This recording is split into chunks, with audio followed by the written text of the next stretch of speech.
నమస్తే, నేను మీ నగేష్.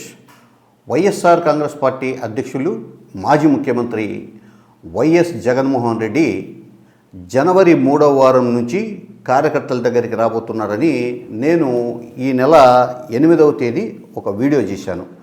అందులో ఏదైతే కార్యక్రమాలకు సంబంధించిన వివరాలు వెల్లడించానో అదే విషయాలను జగన్మోహన్ రెడ్డి గారు నిన్న ఉమ్మడి కృష్ణా జిల్లాకు చెందిన జెడ్పీటీసీలు, మున్సిపల్ చైర్మన్లు, మేయర్ల సమావేశంలో ప్రకటించారు. ఈ కార్యక్రమానికి జగన్మోహన్ రెడ్డి గారు కార్యకర్తలతో జగనన్న పార్టీ బలోపేతానికి దిశానిర్దేశం అనే పేరు కూడా ఆయన ప్రకటించారు. జనవరి 3వ వారం నుండి వచ్చే ప్రతి బుధవారం, గురువారం ఆయన కార్యకర్తలతోనే గడుపుతారు. ఇందుకు సంబంధించిన కార్యాచరణను ఇప్పటికే సిద్ధం చేశారు. ఈ లోపే అంటే ఈ కార్యక్రమాన్ని ప్రారంభించే లోపే పార్టీకి సంబంధించిన 29 అనుబంధ విభాగాలను నియోజకవర్గం, జిల్లా, రాష్ట్ర స్థాయిలో సంబంధిత బాధ్యులకు ఆదేశాలు జారీ చేయడం జరిగింది. ఇందుకు సంబంధించి 2 రోజుల క్రితం తాడేపల్లిలో ఈ కార్యాచరణకు సంబంధించిన ఒక కార్యక్రమాన్ని పార్టీ ముఖ్య నాయకులు జిల్లాలకు ఎవరెవరైతే ఇన్ఛార్జీలుగా నియమించారో వారితో నిర్వహించారు. దీని ప్రకారం నియోజకవర్గంలో ఎవరైతే బాధ్యత వహిస్తున్నారో పార్టీకి వాళ్ళు ఎమ్మెల్యేలు, జిల్లా పార్టీ అధ్యక్షులు, వీళ్ళు ఒక్కొక్క నియోజకవర్గం నుంచి ఒక్కొక్క అనుబంధ సంఘానికి ముగ్గురు చొప్పున పేర్లను ప్రతిపాదిస్తారు. అంటే వాళ్ళను నియోజకవర్గమా, జిల్లానా, రాష్ట్ర స్థాయి ఎక్కడో ఒక చోట ఉపయోగించుకొని పటిష్టమైన కమిటీలు ఏర్పాటు చేసే విధంగా కార్యాచరణ అమలు చేయడానికి రంగం సిద్ధమైంది. ఇందుకు సంబంధించి ఇప్పటికే నియోజకవర్గ ఇన్ఛార్జీలు, జిల్లా అధ్యక్షులకు ఒక ప్రోగ్రామ్ను పార్టీ హైకమాండ్ పంపించడం జరిగింది.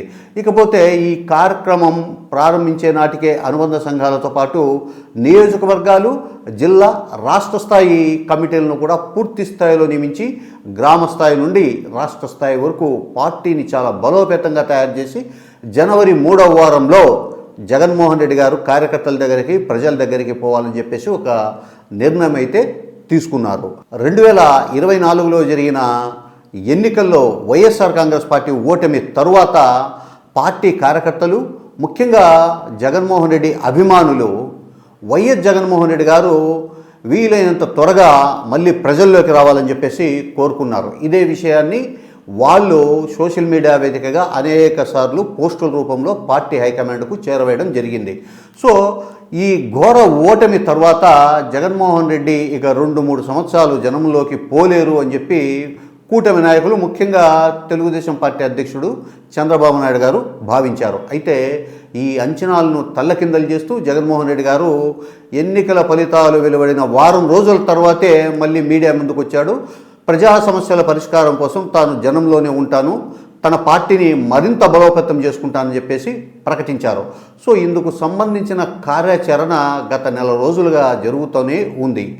దీంతోపాటు పార్టీ పరంగా సోషల్ మీడియాను కూడా మరింత బలోపేతం చేయాలని చెప్పేసి జగన్మోహన్ రెడ్డి గారు పార్టీ ముఖ్య నాయకులకు, నియోజకవర్గ స్థాయి బాధ్యులకు కూడా ఆదేశాలు జారీ చేశారు.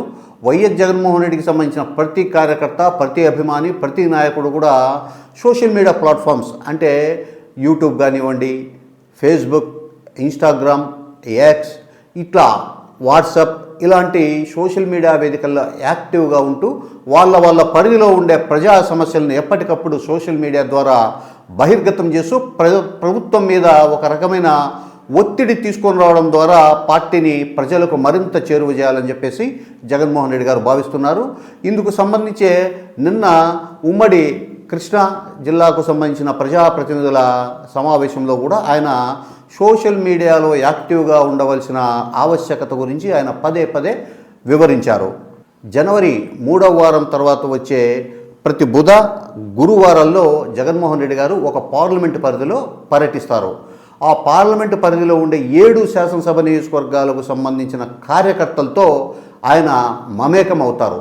పార్టీని బూత్ లెవెల్ నుంచి రాష్ట్ర స్థాయి వరకు ఏ రకంగా బలోపేతం చేయాలా, అసలు క్యాడరు పార్టీ పటిష్టకు సంబంధించి ఏమనుకుంటున్నారు, ప్రజా సమస్యల పరిష్కారానికి సంబంధించి పార్టీ యాక్టివిటీసు ఏ రకంగా ఉండాలని చెప్పేసి క్యాడర్ కోరుకుంటున్నారు, అభిమానులు కోరుకుంటున్నారు. నియోజకవర్గాల ఇన్ఛార్జీల పనితీరు గురించి వాళ్ళు ఏమనుకుంటున్నారు, ఈ క్యాడరు ఏదైనా ఇబ్బంది పడిన సందర్భంలో నియోజకవర్గ ఇన్ఛార్జీలు కానీ జిల్లా బాధ్యులు కానీ ఏ రకంగా స్పందిస్తున్నారు అనే అభిప్రాయాలను కూడా జగన్మోహన్ రెడ్డి క్యాడర్ నుంచి తీసుకోవాలని చెప్పేసి నిర్ణయించారు. మొత్తం మీద ఎన్నికలు అవుతూనే జగన్ ప్రతిపక్షంలో ఏ రకంగా ప్రజల వద్ద ఉన్నారో అదే రకంగా మళ్ళీ జనానికి దగ్గర కావాలా, క్యాడర్తో మమేకం కావాలని క్యాడరు అభిమానులు కోరుకున్నారో అదే రకంగా ఈ కార్యక్రమాన్ని జగన్మోహన్ రెడ్డి డిజైన్ చేశారు. జనవరి 3వ వారం నుంచి ఇక జగన్మోహన్ రెడ్డి జనజాతరలోకి రావడానికి రంగం సిద్ధమైంది. ఈ విషయాన్ని ఆయన స్వయంగా ప్రకటించారు.